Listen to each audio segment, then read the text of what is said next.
Hello everyone, welcome back to my mini blog. আজকে অনেক দিন বাদে একটা মিনি ব্লগ নিয়ে এলাম। আজকে আমি, মা, বাবা আমরা তিনজনে চলে গেছিলাম ইন্ডিয়ান মিউজিয়ামে। আর এই দেখো, মিউজিয়ামের বাইরে বিশাল লম্বা লাইন পড়েছে টিকিটের, মানে এত ভিড়। তো যাই হোক, ভিড় ঠেলে আমরা টিকিট কেটে অবশেষে মিউজিয়ামের ভেতর ঢুকে পড়ি।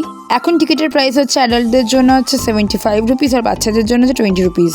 এটা হলো আমার সেকেন্ড টাইম আসা মিউজিয়ামে। এর আগে লাস্ট এসেছিলাম আমি যখন ক্লাস 5-এ পড়তাম, তারপর এত বছর পর এসেছি।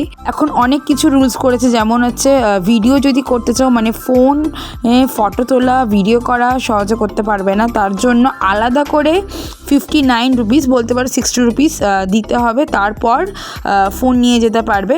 আর এমনি ফোন সবাইকেই অ্যালাউ করছিল। যখন তোমরা টিকিট কাটবে টিকিট কাউন্টারে, তখনই ওখানে ফোনের জন্য আলাদা করে টিকিট কাটতে হবে, মানে এই টাকা দিয়ে। আর টাইমিং হচ্ছে সকাল 10টা থেকে বিকেল 5টা অবধি খোলা থাকে আমাদের ইন্ডিয়ান মিউজিয়াম। আমাদের এমনিতেই বেরোতে 2টো বেজে গেছিলো, তারপরে পৌঁছতে 3টে বেজে গেছিলো। সো ঠিক করেই গেছিলাম যে একটা কিছু বাদ দেবো না, এত বছর পর এসেছি যখন প্রত্যেকটা রুম ঘুরে ঘুরে দেখবো।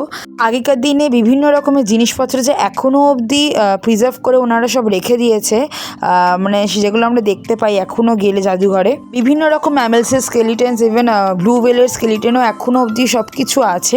বাট আমি একটা জিনিস অনেকক্ষণ ধরে খুঁজেও যেটা পাইনি দেখতে, যেটা আমার এখনও স্টিল নাও মনে আছে, এর আগে আমি যখন এসেছিলাম ছোটোবেলায়, সেটা হচ্ছে এই ঘরটায় লাস্টের দিকে যে ঘর, মানে ঢুকেই যে ডান দিকের ঘরে, ওখানে আমি দেখেছিলাম তখন ডায়নোসরের স্কেলিটন, কিন্তু ওটা ছিল না। আমি যখন জিজ্ঞেস করি ওখানকার গার্ডসদেরকে, তো ওনারা বলেন যে কিছু না কিছু মাধ্যমে যে স্কেলিটনগুলো খারাপ হয়ে যায়, যার জন্য আর রাখা হয় না ওখানে।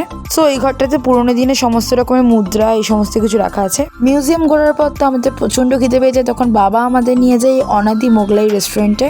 এটা হলো একটা কেবিন স্টাইল রেস্টুরেন্ট, আর অনেক অনেক বছর পুরোনোকার, প্রায় 100-150 বছর পুরোনোকার এই রেস্টুরেন্টটা দেখেই বোঝা যাচ্ছে। খুবই ছোট্ট খাট্টো। প্রথমে যখন এসেছিলাম তখন অনেক লোকজন ছিল।